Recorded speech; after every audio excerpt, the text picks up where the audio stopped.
empezamos por el principio, porque la investigación nos parece esencial. Investigando.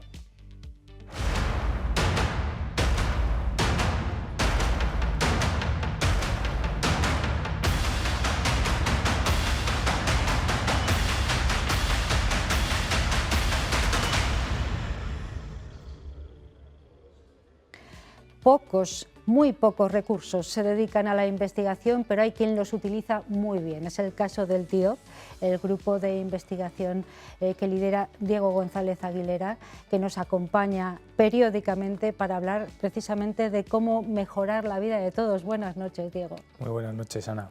Un placer tenerte aquí de nuevo. Para hablar de cosas bien interesantes. Ahí en el grupo TIDOP, en la Escuela Politécnica de Ávila, no paráis, ¿no? No paramos en Ávila, en Zamora y en Albacete, porque al final el grupo ya tiene varias sedes repartidas por la geografía española. Qué bien. Y bueno, pues hoy para cerrar el año queríamos traer algo muy especial que quizás ha representado un impacto grandísimo, ¿no?, a nivel europeo en las fuerzas y cuerpos de seguridad.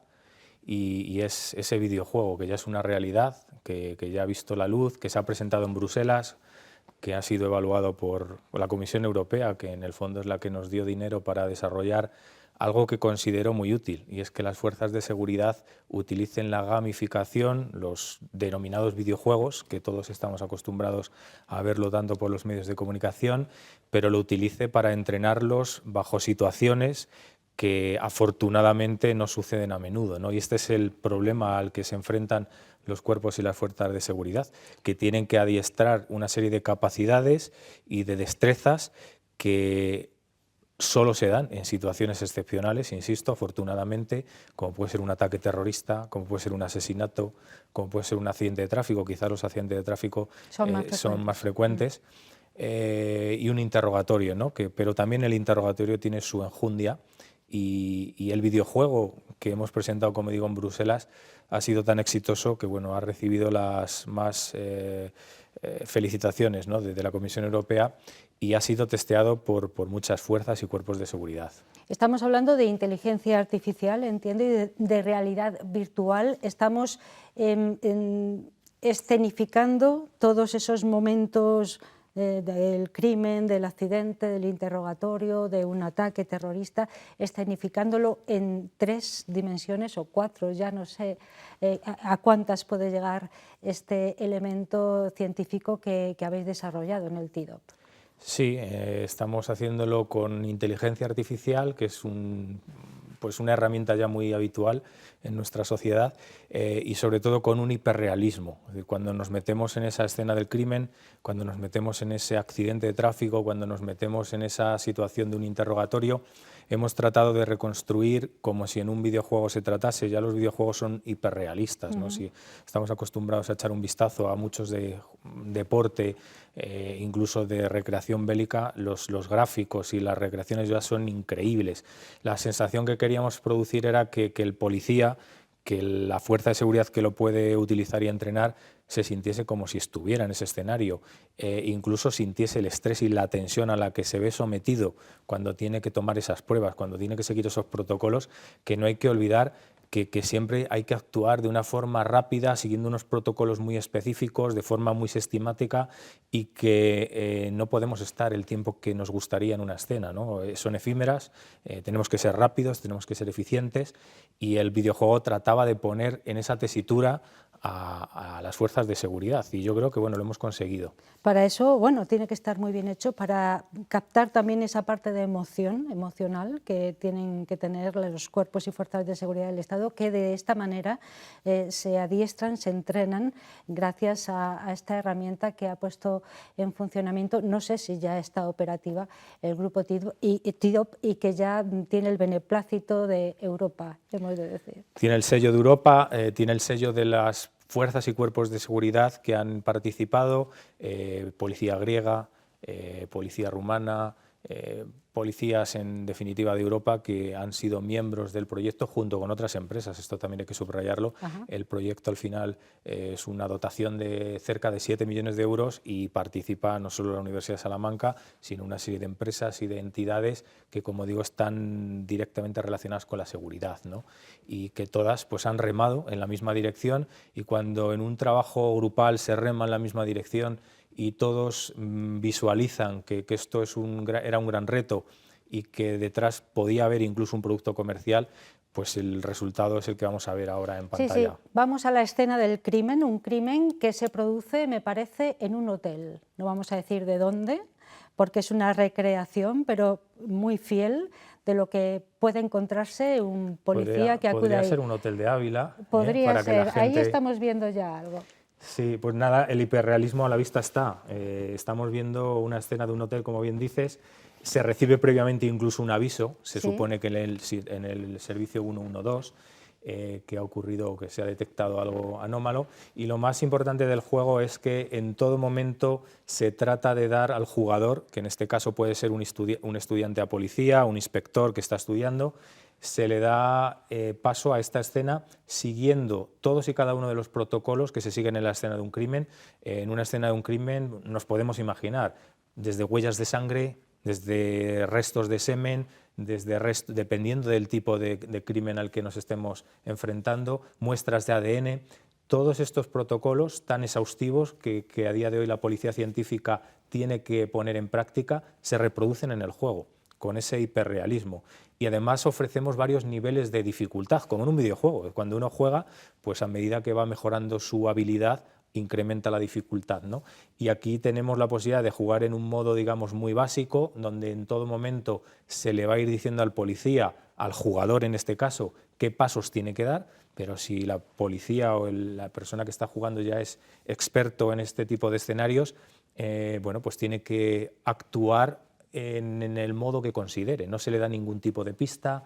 Ahora estamos viendo, por ejemplo, cómo tiene que tomar esas fotos, la llamada inspección visual, bueno, todos y cada uno de los vestigios que tiene que ir analizando, con qué instrumentos los puede analizar, qué tiene que hacer sobre el cadáver, como estamos viendo ahí, por supuesto. Muy minucioso, efectivamente, sí, sí, sí. Al ser videojuego, pues también salvamos, ¿no?, muchas veces el problema que tenemos con material sensible, ¿no? El utilizar datos reales, como pudiera ser datos que la propia policía nos podría proporcionar, siempre genera problemas de confidencialidad, de sensibilidad, y en este caso el videojuego es magnífico, ¿no?, porque nos permite recrear hasta un avatar que actúa de víctima.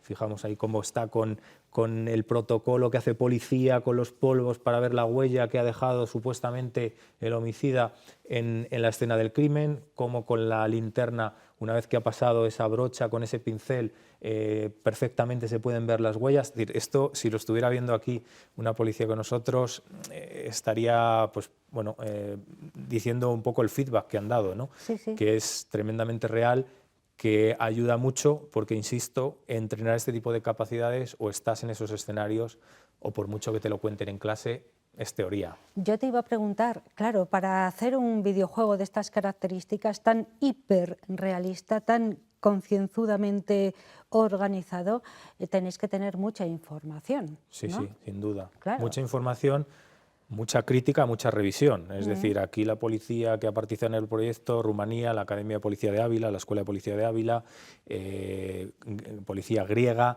en todo momento han dicho, oye, esto tiene que cambiarse, esto no nos gusta, esto es de esta manera. Es decir, ha habido continuamente ese feedback, esa realimentación que nos ha llevado al final a, bueno, pues hacer lo que estamos viendo en pantalla, ¿no? La posibilidad de entrar a una escena del crimen, la posibilidad de hacer todo y cada uno de los pasos que hay que dar. Esa maleta que está ahí es la maleta que actualmente utiliza la policía en una escena del crimen. La científica, La ¿no? científica, y con todo mimo de detalle se ha cuidado pues todo, ¿no? Los gestos, los movimientos. Si en algún caso el posible policía que esté jugando actúa mal, todo esto se va a generar un informe final que va a ser evaluado por un profesor que está detrás. Es decir, aquí hay como dos modos de jugador. Uno que actúa de jugador, digamos, estudiante, y otro que actúa de jugador pero soy profesor y voy a evaluar lo que estás haciendo. El juez, y digamos. te voy a poner la nota, ¿no? Porque se trata de esto, se trata de que esta herramienta sirva para que la Academia de Policía de Ávila, en su formación que da magnífica, tanto a ejecutiva como a básica, pueda utilizar estos modos de juego para enseñar algo que yo siempre lo digo a mis alumnos: te lo contaré y se te olvidará, pero si te lo enseño y además te manchas las manos con el material y haces la práctica, no se te olvidará jamás, ¿no? Y esto es lo que pretende esta tecnología del videojuego. Este es uno de los ejemplos, es una escena de un crimen, cómo ha de trabajarse, cómo ha de trabajarlo un profesional, en este caso los cuerpos y fuerzas de seguridad del Estado, en el momento en el que se encuentran un cadáver en la habitación de un hotel. Pero hay muchas otras circunstancias, como tú nos decías, pues por ejemplo los propios interrogatorios, ataques terroristas o accidentes de tráfico, que ya hemos dicho al principio que lamentablemente son más frecuentes. Podemos ver también algunas imágenes. En esta escena del crimen también hay un aspecto crucial que no hemos comentado y que a la gente le va a resultar llamativo, es qué altura tenía la persona. Imaginemos que ha habido un disparo o ha habido disparos en la escena y esa persona ha resultado muerta fruto de unos disparos con un arma. Podemos hacer en el videojuego análisis balístico. Esto lo hemos visto en la tele, en CSI, que a partir de los orificios que deja la bala en la pared o donde haya impactado, se puede trazar con un láser la posición desde la cual se supone que se ha disparado a esa persona, y no solo eso, sino saber qué altura podía tener esa persona. Es un dato crucial para la policía científica, y el propio videojuego permite hacer ese análisis balístico, permite identificar esos orificios de bala, permite localizarlos y hacer como la reproyección para ver dónde podía estar esa persona que ha disparado. Vale, nos vamos ahora a lo que decíamos hace un momento, los accidentes de tráfico más frecuentes, en algunos lamentablemente con víctimas mortales, donde también los cuerpos y fuerzas de seguridad del Estado tienen que actuar de forma concienzuda y meticulosa. Todo es importante, ¿no? Todo es importante. De un tiempo a esta parte ellos han visto que generar un registro digital es valiosísimo, ¿no? Porque un registro digital, una digitalización que hemos traído a este magazine en muchas ocasiones, tridimensional, como bien decías, es un registro, es una huella digital para siempre. Si yo tengo un accidente digitalizado en 3 dimensiones, ahí estamos viendo además una recreación muy fidedigna, podemos volver a ese accidente siempre que queramos y podemos analizar cualquier evidencia que se nos escapara en el análisis. Podemos, ¿por qué no?, pensar en, oye, esta hipótesis no nos la habíamos planteado. En cambio, pensemos en cómo se viene haciendo esto y cómo se ha hecho años atrás, prácticamente con un croquis en campo que levanta el policía, la Guardia Civil, dependiendo de la comunidad autónoma, quien tenga competencias para ello, pero siempre bajo una situación de estrés, una situación muy rápida en la que hay que actuar. Muchas veces se olvidan cosas, ¿no? ¿Qué queríamos con este videojuego de accidentes de tráfico? Bueno, pues vamos a recrear un accidente de tráfico también muy hiperrealista, donde veamos qué protocolos hay que tomar en ese accidente, cuáles son los pasos que hay que dar, ¿no? Pues estamos viendo ahí cómo están identificando el cadáver, estamos viendo ahí, antes veíamos las huellas de frenada, qué importantes son las huellas de frenada. Pero además nos hemos dado cuenta, y la propia policía así nos lo ha transmitido, que las huellas de frenada ya no son válidas como lo eran antes, porque ya todos los vehículos tienen sistema de frenado ABS, entonces ese sistema de frenado hace que toda la huella de frenada no quede en el pavimento, que no se vea. Distorsiona un poco la situación, ¿no? Claro. Y al no tener esa huella de frenado, la policía se ve incapacitada para recurrir al dato más importante en un accidente de tráfico, que es la velocidad. La velocidad. ¿A qué velocidad tuvo lugar el siniestro? Porque en esa velocidad va a estar mucha información. Entonces, ¿qué se hace en el videojuego? Bueno, pues lo veremos también en el vídeo que estamos ahora viendo a doble pantalla, pero se recurre a la deformación del coche. Si yo no puedo determinar la velocidad a la que iba el vehículo con las huellas de frenada, podemos medir la deformación del impacto que ha tenido el vehículo, y a través de una serie de fórmulas matemáticas, pero que quedan en una caja negra, que aquí lo que queremos, insisto, es entrenar a la policía, a la Guardia Civil, para que adiestre los protocolos y las capacidades que queremos adiestrar, y es cómo se mide una deformación de un coche, cómo se cogen determinados tipos de información, cómo se analizan los neumáticos para ver en qué estado están los neumáticos, también cómo se miden esas huellas de frenado. ¿Por qué no? Insisto, que aunque el sistema de frenado actualmente es un sistema ABS, conviene comprobar que con las huellas de frenado también podemos obtener algo de información. información. Entonces, se trata, ahí estamos viendo lo Esa de es la la deformación, cómo la están analizando, es una deformación frontal, en todo momento con esa tablet que puede llevar el policía o con una hoja de campo.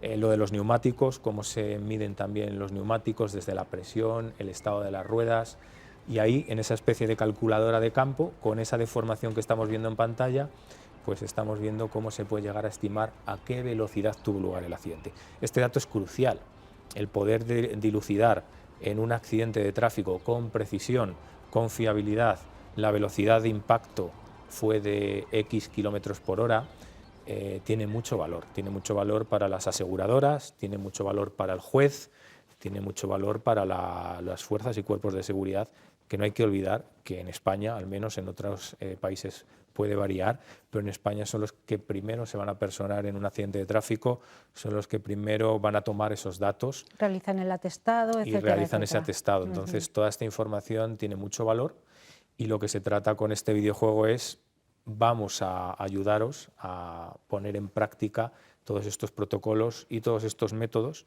que, insisto, vienen a mejorar lo que están haciendo ahora. Nos lo está contando Diego González Aguilera, catedrático de Ingeniería en la Escuela Politécnica de Ávila, director del TIDO. Ahí han salido estas herramientas, de ahí precisamente del trabajo ingente que realiza este grupo. ¿De cuántas personas ya? 85 por ahí. Bueno, fíjense, 85 investigadores que lo único que pretenden es mejorar la vida de todos, en este caso, gracias a estos videojuegos tan hiperrealistas destinados a los cuerpos y fuerzas de seguridad del Estado. Me llama la atención, y con eso acabamos, que también son capaces de poner en ese estado de estrés necesario e imprescindible para trabajar en estos aspectos a quien esté jugando. Me parece importantísimo. Y ya tenemos en mente el siguiente paso. ¿Cuál es? Y es medir ese estado de estrés. Vale.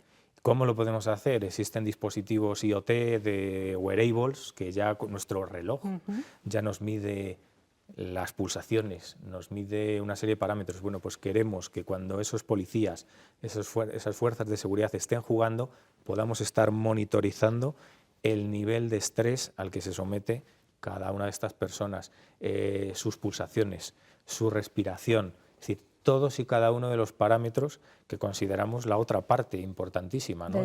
Y es ver cómo reaccionan las personas, porque claro, aquí mucha gente puede estar pensando al otro lado de la pantalla, bien, es un videojuego, pero pues es como si visitamos una cueva virtual con las gafas que hemos traído aquí a veces, ¿no? Pues no es lo mismo que visitarlo, bien, de acuerdo, pero estamos tratando de incluso estar en esa situación real, de que el hiperrealismo ya con esas gafas y jugando en ese juego, lo hemos visto en pantalla, pero os puedo asegurar que si os ponéis las gafas te sientes como si estuvieras en la escena del crimen, del accidente, en el interrogatorio, y hay que monitorizar esos parámetros para ver cómo reacciona cada persona. Claro, para controlarlos un nivel de estrés es importante, es bueno, pero para controlarlo, ¿no? Para controlarlo, para adiestrarlo, para compararlo eso es. Con compañeros, ¿no? de las cuerpos y fuerzas de seguridad, ¿no? Pues nos lo ha estado contando Diego González Aguilera, como siempre nos entusiasma, nos parece súper interesante todos los asuntos que nos trae aquí. Diego, de verdad que me parece algo crucial, imprescindible en el día a día, y te lo agradecemos mucho, un gran trabajo, trasládalo a esos 80 y tantos compañeros que hay en el grupo TIDO. Y a todas las empresas y socios del consorcio que sin duda han hecho un trabajo excelente y bueno, pues así lo ha reconocido Europa. No es fácil hacer proyectos, insisto, de investigación y que estén tan cerquita de ser un producto comercial, y yo creo que este videojuego está muy cerca de ello y hay que felicitarse por ello. Muchísimas gracias, Diego, y feliz Navidad, que ya no nos vemos hasta el año que viene. Pues nada, en 2025 nos vemos. Hablaremos de otras cosas. Feliz Navidad para vosotros también. Gracias. Investigando con Diego González Aguilera.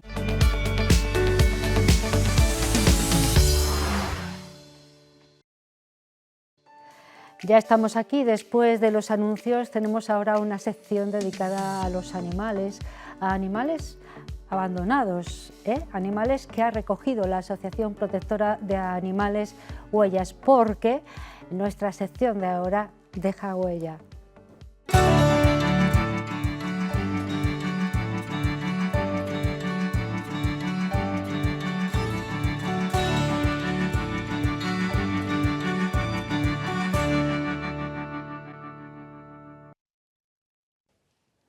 Es larga ya la trayectoria de la Asociación Protectora de Animales Güellas. Lorena de Blas es voluntaria de esta asociación, nos acompaña. Buenas noches, Lorena. Hola, buenas noches. Es larga, ¿eh? Ya tiene una historia importante, Sí, ¿verdad? la verdad es que sí. Y ha salvado a muchos animales. Sí, muchísimos. Sí.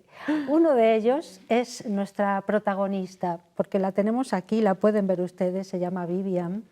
Es una perrita, es una mezcla, ¿verdad? Cuéntanos. Sí, es un cruce de Pointer, tiene unos 3 años y lleva en el centro pues alrededor de unos 6 meses.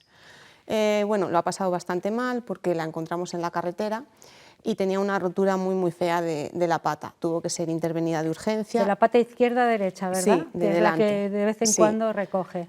Sí, la encogí un poquito. Tenía un pronóstico muy desfavorable, pero bueno, ha ido muy bien. Ha habido que hacerle una segunda intervención para retirarla una placa.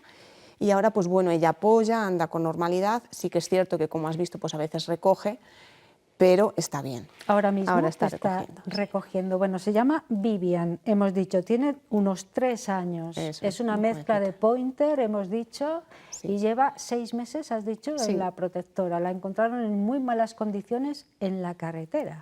Sí, eso es.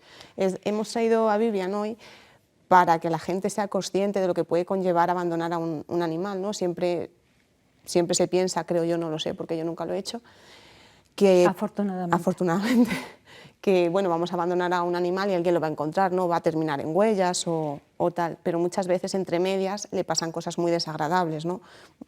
Que le pille un coche, que tenga cualquier tipo de accidente. El caso de Vivian, pues esta rotura tan importante que ha tenido.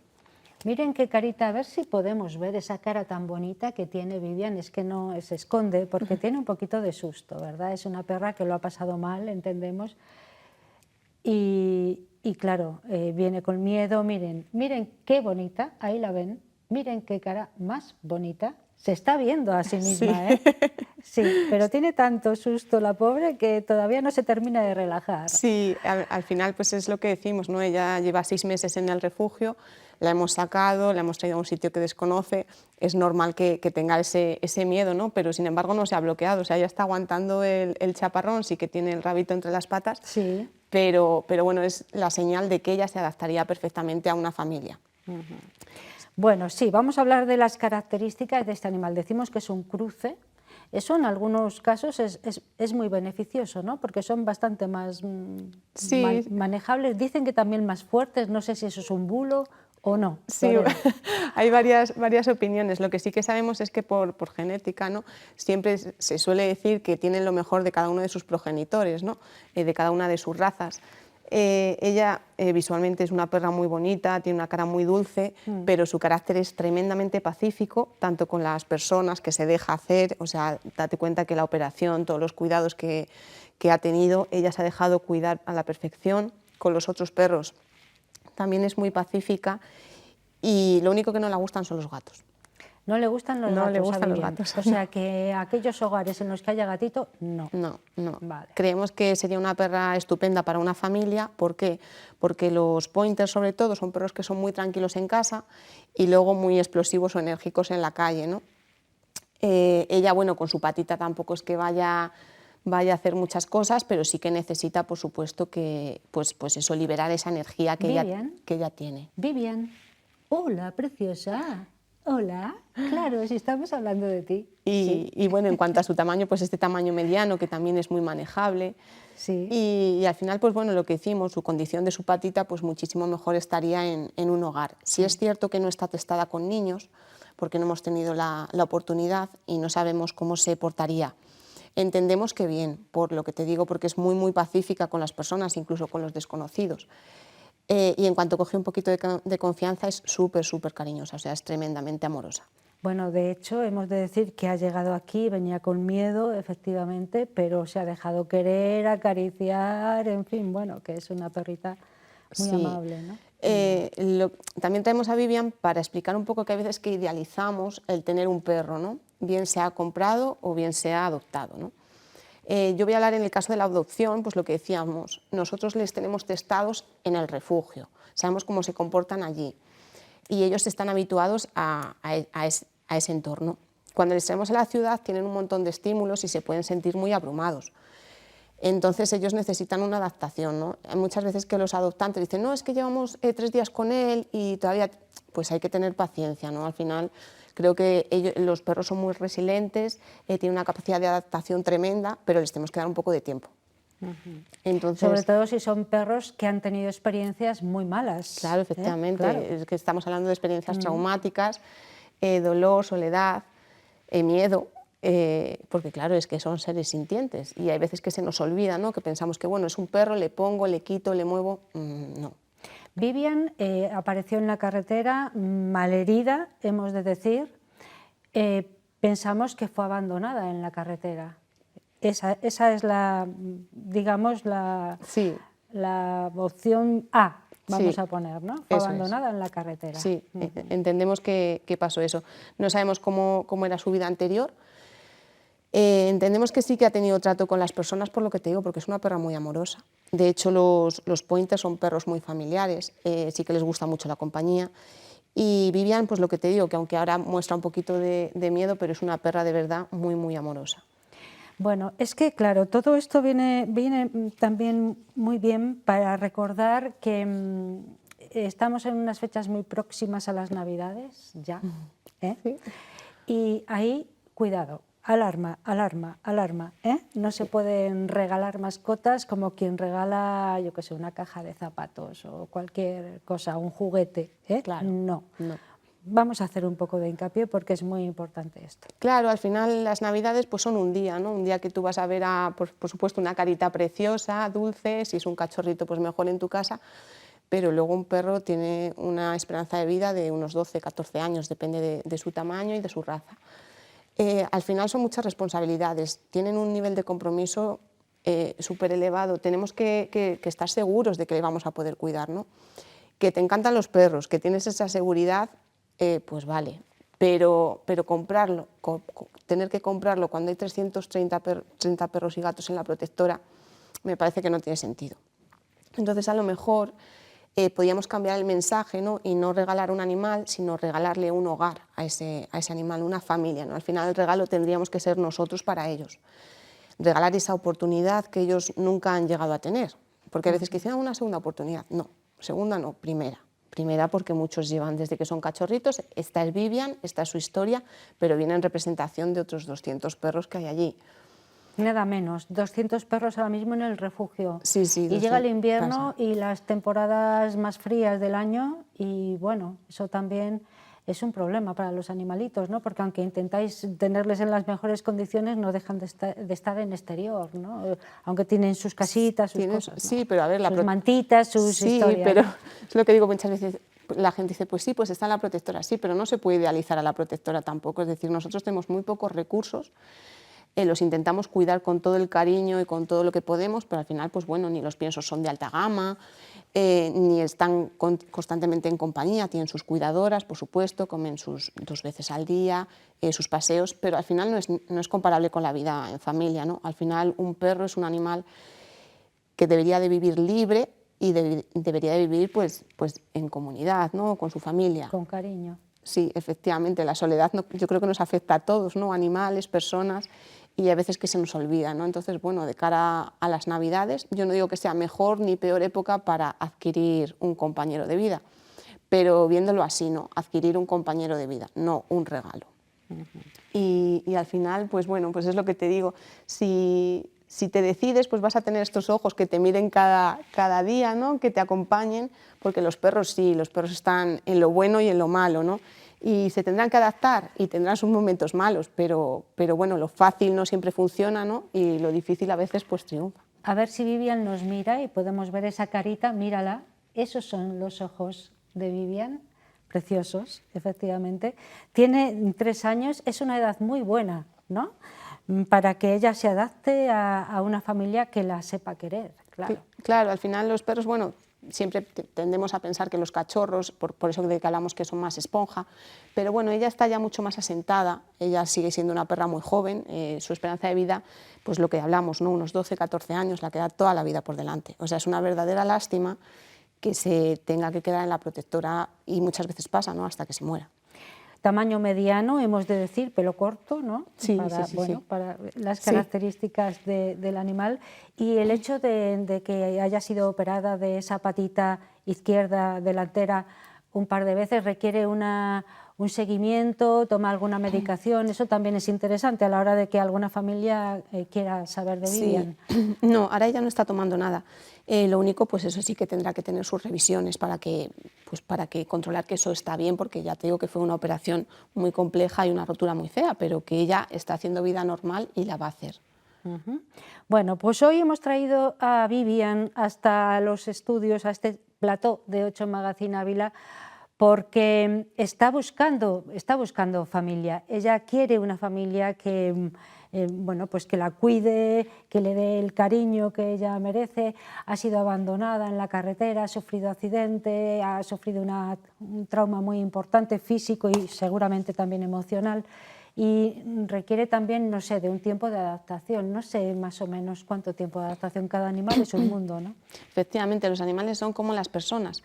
Si la adaptación se hace bien, pues ella tardará menos en adaptarse y yo creo que puede ser cuestión de semanas, ¿no? Pero es importante saber eso, que ellos van a necesitar una adaptación. Hay perros que no, pero es como las personas a veces que nos adaptamos mejor, otras veces nos cuesta un poquito más, pues eso, cada uno somos como somos. Vivian va a ser una perraza y el tiempo lo va a decir, o sea, estoy segura. Lo que pasa es que si se queda en la protectora no se lo va a poder demostrar nadie. Tenemos en pantalla los contactos con la protectora de animales Huellas. Si alguien está interesado en adoptar a Vivian, puede ponerse en contacto con esos canales que ven ahí, lo están viendo sobreimpresionado por debajo de nuestra imagen. Hay esta perra y otros 200 esperando familia, se dice pronto, ¿eh? Sí, eso es. No podemos convertirla en uno más. A mí el mensaje que quiero transmitir, que efectivamente hay más de 200 perros, no tiene sentido que la gente vaya a comprar y sobre todo que vaya a comprar antes de ir a las protectoras, ya sea la nuestra o a otras, porque todas estamos en situaciones parecidas. Y al final lo que hay que hacer es salvar la vida de Vivian, de los otros 200 y de los que desgraciadamente van a venir después. Claro, porque yo antes de despedir este espacio dedicado a Huellas, sí que me gustaría incidir en eso. Primero hay que estar muy seguro de que uno quiere tener una mascota en casa y después ya dar el paso de adoptar una mascota, no comprar, adoptar una mascota es quizá lo más adecuado, pero bueno, primero tiene uno que saber que quiere esa mascota y que la familia la va a querer, ¿no? Claro, hay que tener esa seguridad, ¿no? Porque al final en cualquier relación hay momentos malos y momentos buenos, o sea, las relaciones con los perros son maravillosas, vas a crear un vínculo súper especial, pero hay que trabajarlo, o sea, todo en la vida hay que trabajarlo, no llegas el primer día y ella tiene que confiar en ti, o sea, es recíproco.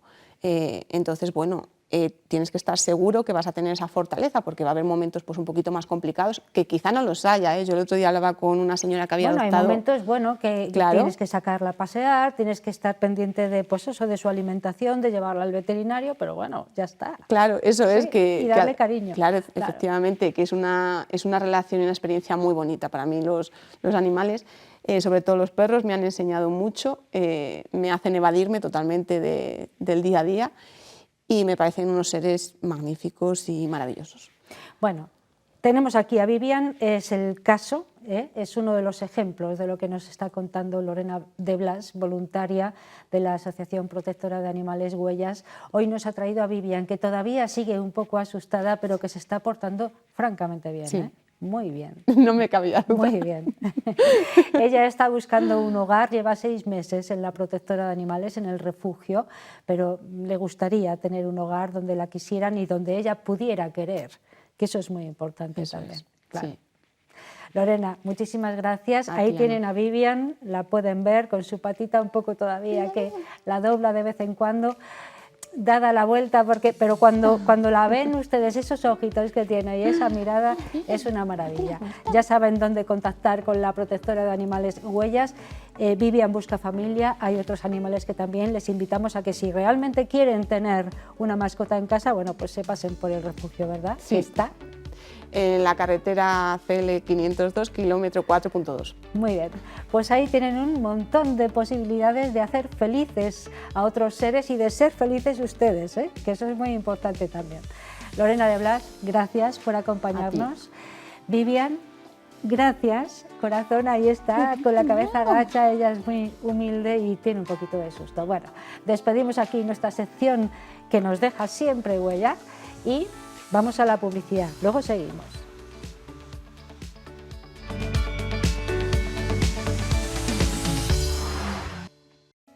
Ya estamos de vuelta. Después de la publicidad tenemos un tiempo dedicado a la salud porque estamos en buenas manos.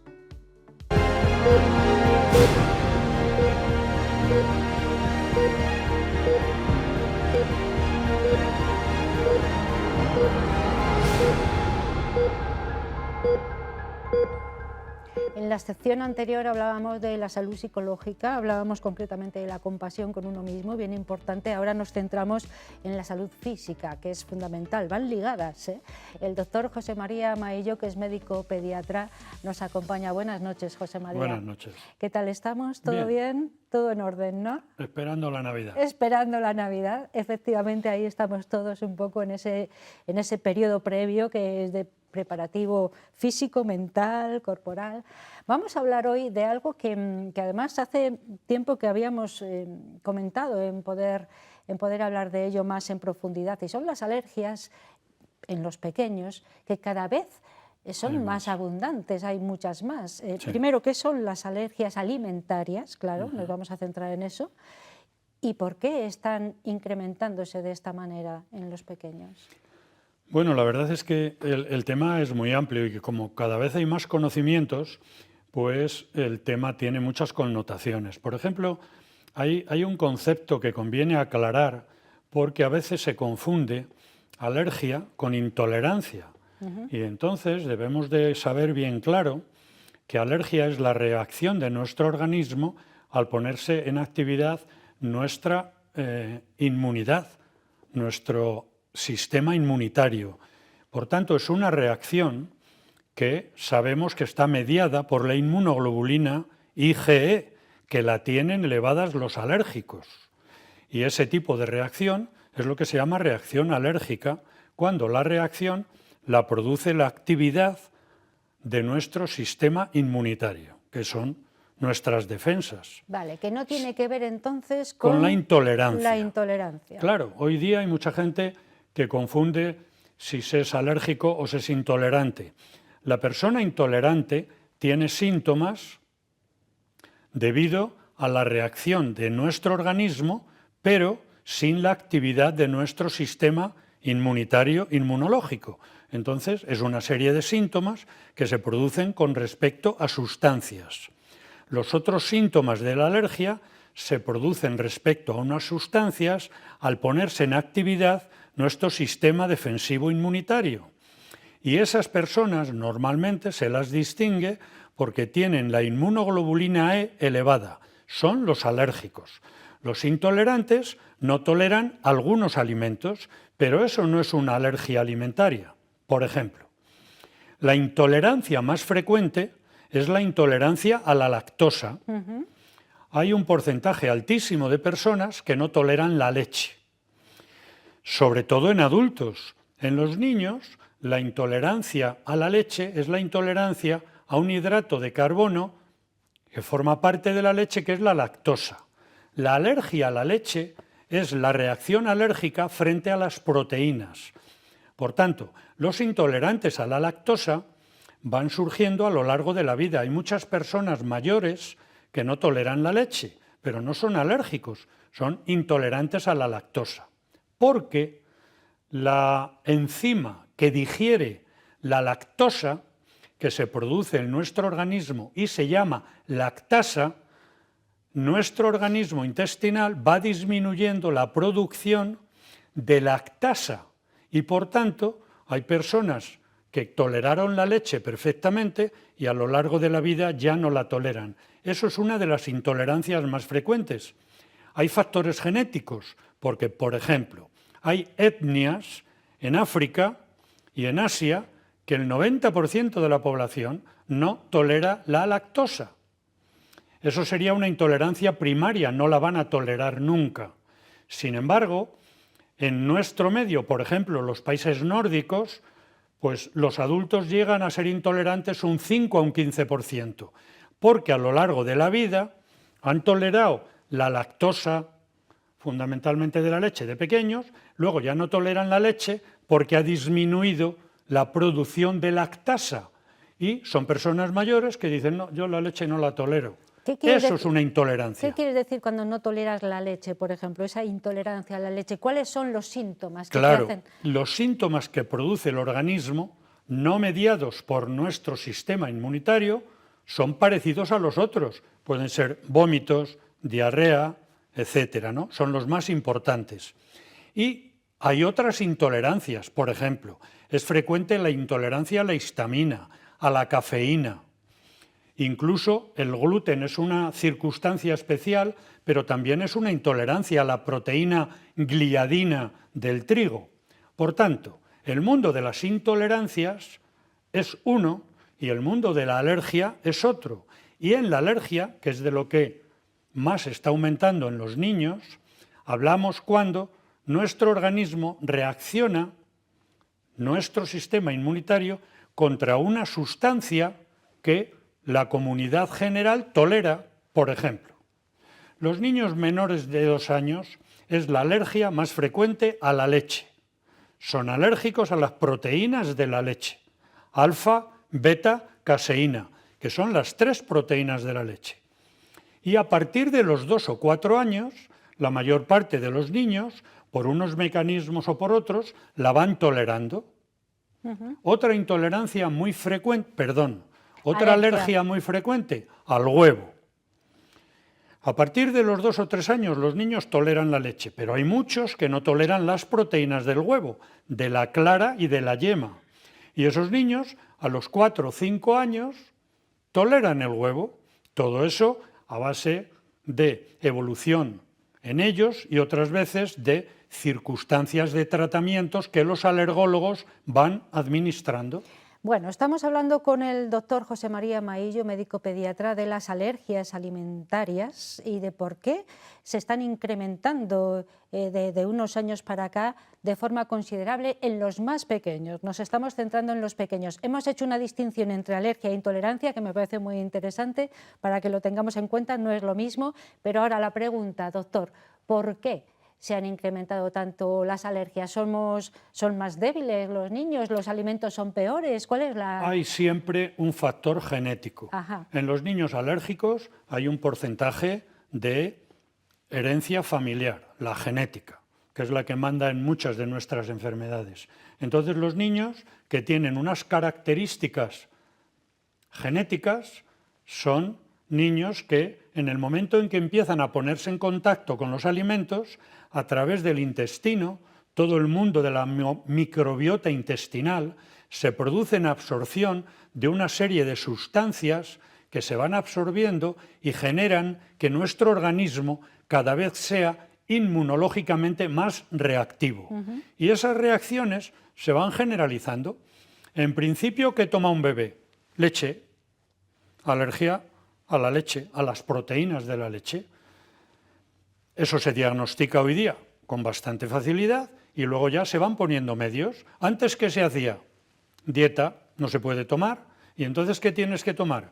Una fórmula hidrolizada o lactancia materna o fórmula con las proteínas hidrolizadas. Y al paso del tiempo se van haciendo tolerantes y llega un momento en que hay mecanismos y tratamientos inmunológicos, lo que es la inmunoterapia oral, que es lo que hoy día llamamos inducción a la tolerancia oral de la leche. Y los niños acaban tolerando la leche de manera natural o de manera inducida. ¿Qué pasa con el huevo?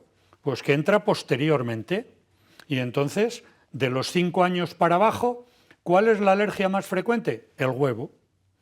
Cuando Entonces, se introduce en la alimentación. Claro, el huevo se viene introduciendo a los 7, 8, 9, 10 meses. Primero la yema, luego la clara.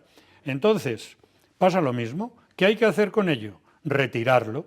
Pero luego se van haciendo inducción de tolerancia, primero con lo que llamaríamos huevo horneado. El niño no tolera el huevo crudo, la clara le llama cruda, pero tolera lo que es manipulado en el horno, y son los primeros pasos que se van dando. Todo esto el alergólogo pediatra lo va haciendo con pruebas de provocación. Y llega un momento en que los niños toleran la yema y los niños toleran, un porcentaje de niños toleran la clara. Por lo tanto, la alergia alimentaria puede desaparecer. Puede ir desapareciendo. Es una cuestión de adiestramiento, por lo que Claro, me está diciendo, claro. ¿no? Y luego hoy día hay muchas formas de tratamiento que son lo que se llama la inmunoterapia oral, la ITO, que hace que los niños, a base de técnicas de introducción y de inducción del mismo huevo, se van dando pautas que están perfectamente organizadas, vas aumentando las cantidades y acaban tolerando. Y hay niños que eso se le hace más tarde porque no han tolerado hasta muy adelante, pero la mayoría a los 2, 4 años han tolerado la leche, a partir de los 5 han tolerado el huevo. ¿Y qué nos queda luego? Las demás alergias que van viniendo. ¿Cuál es la tercera? El marisco. La cuarta, en cantidad, el pescado. Luego, las frutas. Luego, los frutos secos. Cuando un niño toma un fruto seco, tenemos que tener cuidado y o se lo das pulverizado o se lo das tapado en algo, porque si no, hay que tener mucho cuidado con los frutos secos. Por eso esa alergia es más tardía. Pero, poniendo un ejemplo, un niño toma nocilla. El anuncio de la tele ya decía hace años la merendilla al cacao merendilla? con avellanas. Sí. Sí, sí. Se está sensibilizando a la avellana. Llega un día que come avellana, o a la segunda o la tercera o la quinta vez de nocilla, y tiene reacción alérgica, síntomas cutáneos, síntomas digestivos, síntomas respiratorios. ¿En qué periodo de tiempo de la edad de un niño son más frecuentes las alergias? ¿En qué Normalmente las más frecuentes son la leche, periodo? ¿Sí? un 56% de las alergias son a la leche, un 40 y tantos al huevo, ¿Sí? luego ya baja hasta un 14 o así al marisco, Pero hablamos de niños de qué edad, más o menos. todos de los 10 años para abajo. Vale. Pero las alergias van surgiendo a los 2, los 3, los 4, los 5, los 6, claro, cuando te vas poniendo en contacto, porque unos organismos necesitan más cantidad y más tiempo para inducir alergia. Esto es parecido, poniendo un ejemplo, al polen, que es un alergeno inhalado. Entonces, la primera primavera, a los 2 años, a los 3, a los 4 ya le pican los ojos, a los 5 a lo mejor ya tose. Se ha ido induciendo alergia al polen, que es una alergia a un inhalante, a la caspa de gato, al perro. La de los alimentos llevan el camino de la introducción de los alimentos y al final pues llegamos los últimos, pescado, frutos secos, frutas.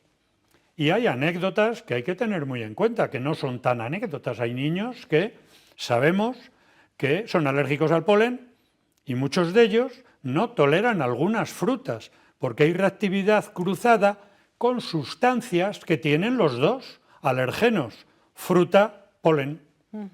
Y te dice el niño alérgico al polen, he comido sandía y me pica la lengua.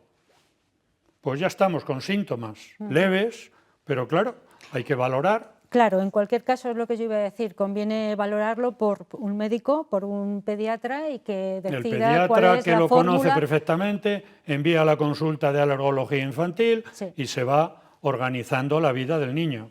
Hoy hemos estado hablando de las alergias alimentarias en los más pequeños, no confundir las alergias con la intolerancia, pueden ser concomitantes, pueden tener a lo mejor síntomas muy parecidos, pero el origen no es el mismo. El origen no es el mismo. Nos lo ha estado contando José María Maillo, es médico pediatra, nos acompaña una vez al mes aquí en 8 Magazine Ávila.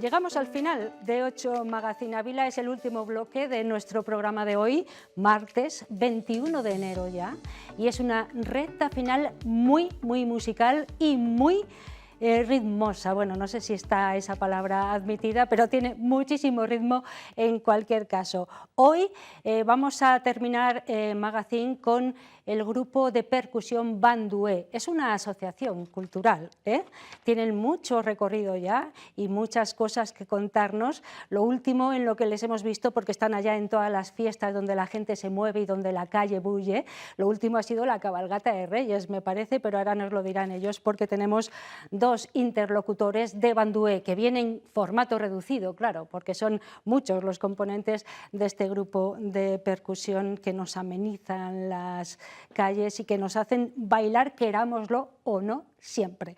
Nos acompañan Marcos Mayorga. Buenas noches, Marco. Hola. Es director musical de Bandué Percusión. ¿Qué tal, Muy Marcos? bien. Agradecido de estar aquí. Para nosotros es un privilegio y un placer teneros aquí, de forma reducida, eso sí, pero teneros aquí. Juan José Rodríguez también es director musical de Bandué Percusión. ¿Qué tal, Hola, Juan ¿qué tal? José? Muy buenas. Muchas gracias por darnos este espacio, desde luego. Gracias a vosotros. Bueno, tenemos que empezar hablando un poco de la historia, Marcos, de Bandué. ¿Cuándo se formó? Ya lleváis un bagaje importante, ¿no? Bueno, llevamos ya, vamos a hacer 3 añitos de andanza y lo estamos disfrutando un montón. ¿Qué deciros? Esto viene también de un proyecto anterior en el que llevamos años tocando este tipo de música y la intención era como abrirlo a todo Ávila, la gente que sentía esta música y le apetecía tocar, pues que se una, ¿no?, a nosotros. Entonces tenemos un local más grande, tenemos escuelas, tenemos una asociación que funciona pues, para compartir todo este mundo maravilloso. Una asociación cultural y educativa. Hablaba Marcos de este tipo de música. Juan José, si hubiera que definir esta música... Bueno, pues esta música es muy, bueno, no es que sea muy cercana, es que es prácticamente folclore, ¿no? Es una música que nace en los años 70 en Salvador de Bahía. En Brasil nace bajo unas circunstancias muy especiales, bajo unas circunstancias de opresión de la gente negra allí y bajo unas circunstancias de un auge de lo que era el orgullo negro en los años 70, que estaban en el movimiento de las Panteras Negras y otros movimientos mundiales en contra del racismo y a favor del poder negro, ¿no? Entonces, claro, esa música tiene unos orígenes que parecen que son de los 70, pero nacen verdaderamente de los antiguos ritos y de las antiguas tradiciones que venían de África, de esos esclavos que se llevaron a América, ¿no? y que querían mantener ese legado a base de mantener su cultura primero oculta, pero luego llegó un momento en los 70 donde te digo que querían manifestarla, ¿no? Que vieron que son muchos allí que quieren reivindicar ese momento suyo y lo hacen además en una fiesta muy característica como es el Carnaval de Bahía, ¿no? Que son unos carnavales muy potentes y ahí se inició este tipo de música. Es una música que nace de lucha, que mucha gente lo entiende como divertimento, que también lo es, por supuesto, para todos, pero que sí que tiene un inicio pues, bastante Sí, bastante muy combativo. interesante. Entendemos perfectamente las raíces de esto que suena a corazón, ¿no, Marcos? Sí, es corazón, es como un palpitar y a nosotros nos trae mucho el sonido a tierra, ese sonido en el que muchas culturas comparten, ¿no? Ese sonido africano que se ha ido trasladando y va llegando a otras muchas culturas. Entonces la percusión afro-brasileña, si la escuchas, si estás cerca, te va a mover, porque parece que la tierra te mueve y ese corazón lo sigue. Aquí estáis 8, os lo agradezco a todos, porque muchos no tenéis micrófono, tenemos 2 interlocutores, los directores de esta banda de percusión, pero ¿cuántos sois en la formación, Marcos? Pues ahora mismo, como asociados, somos más de 80 personas y luego tenemos también usuarios y usuarias, que estamos en torno a las 100 personas, ya subiendo de las 100 personas, y esto sigue creciendo, por suerte. ¿Y el repertorio del que os nutrís, Juan José? Pues el repertorio del que nosotros nos nutrimos viene procedente de esas raíces de Salvador de Bahía, ¿no? Nosotros, aparte de tomar esa raíz de los grupos que ya tocan allí, que quiero decir, nosotros el repertorio que tenemos no es 100% propio, lo que se basa un poco en esta música es en rítmicas que ya vienen de allí, tratarlas con mucho respeto, adaptarlas y crearles variaciones, ¿no? Hacerlas un poquito tuyos, y es la única manera de que esto siga vivo, ¿no? de estas tradiciones musicales que cada vez se van añadiendo un poquito más y que van de boca a boca. Hoy en día, gracias a Dios, pues vivimos en un mundo globalizado y tenemos acceso a internet donde podemos seguir muchas de esas rítmicas que nosotros incluimos. También nos formamos trayendo talleres, aquí a Ávila, de gente especializada. Ahora para mayo seguramente tengamos a una persona importante de Brasil y gente de Castilla y León y de España que viene a darnos clases. Luego también en festivales y demás, que por supuesto hay formaciones. Os hemos visto en muchísimos eventos, vamos a poder ver alguna imagen de alguno de ellos ahora que hemos rescatado ahí de nuestro archivo. Hablabas, Marcos, de escuelas. Tenéis varias escuelas ya en marcha, 2 que yo sepa, ¿no? Sí. Ahora mismo hay 2 en marcha. Una escuela de primer año, donde comienzan por primera vez a tomar contacto con este mundo de percusión. Y luego una escuela que nosotros la llamamos tribu, porque es donde se aunan las escuelas que se van sumando, que ya tienen algún año más, y desde ahí nos vamos nutriendo también para el bloco, que el bloco es ese grupo el que hace las actuaciones, es contratado. Ahí os estamos viendo en algunos de esos espectáculos que dais por la calle. Son espectáculos íntegros, ¿eh? Porque además tenéis unas coreografías muy interesantes, no solamente la percusión, sino los movimientos que acompasan esa percusión, ¿no? Sí, es música y es movimiento, y lo chulo de esto es poder bailar la música que estás tocando. Entonces eso al final lo disfrutas, lo vives y lo transmites. Pero qué difícil es tocar mientras te vas moviendo, ¿o no? Sí, claro, tiene mucho trabajo y esfuerzo, hay mucha frustración, como muchas veces decimos que hay que vencer, porque cuesta mucho, claro. Hacemos ensayos semanales, semanales, pues porque son todas las semanas, e intentamos no saltarnos ninguna, incluso cuando hay fiesta pues intentamos recuperarlo. Entonces, claro, tiene un esfuerzo detrás que seguramente muchas veces, hombre, tiene su resultado, pero que no se sabe, ¿no? Que tenemos un gran trabajo detrás. Somos mucha gente y hay que coordinarlo, cuesta mucho. Somos otros 2 directores más aparte para poderlo abordar todo, y la verdad es que cuesta. Yo os he estado observando y la mímica también es muy importante para vosotros, ¿eh? ¿Sí? Sí, porque al final, cuando está sonando la música, nos vamos reconociendo, ¿no?, que vamos a tocar por medio de indicaciones. Entonces, al final, son como gestos que nosotros utilizamos para saber cuándo tenemos que cambiar de un ritmo a otro, de un corte a otro. Entonces, es la forma en la que vais a ver que se mueven las manos, y son las indicaciones que... nuestro idioma. Antes de escucharos, porque con vosotros vamos a acabar hoy 8 Magazine Ávila, me gustaría que habláramos de algún proyecto, el más próximo, o bueno... Pues por ¿Quién supuesto, me lo cuenta? por supuesto, es muy potentes, ¿no? Carnavales. Claro. ¿Cómo podría ser, que lo decimos mucho, de cómo podemos tocar que en carnavales? En carnavales es donde hay que lucirse, será lo siguiente que tengamos. Ya tenemos actuaciones aquí en Ávila, esperamos que en Cebreros también podamos actuar en los grandes carnavales de nuestra provincia, ¿no? Para que todo el mundo pueda disfrutarlo y podamos bailar todos.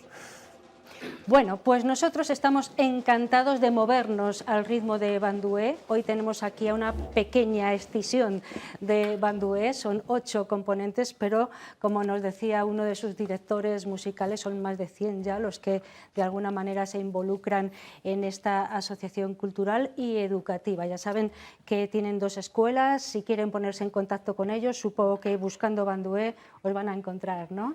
Eso es, Vale. Bandué Percusión. Bandué Percusión, quien quiera darle un poquito a la percusión, disfrutar, bailar y sentir el ritmo así dentro, pues ya saben que Bandué está abierta a todos ustedes. Con vosotros terminamos 8 Magazine Ávila por hoy de manera muy potente, no sé qué nos habéis elegido para acabar. Vamos a hacer una mezcla entre un tema que es Conciencia Negra, lo vamos a lanzar con otro que es Bamako y vamos a terminar con un merengue.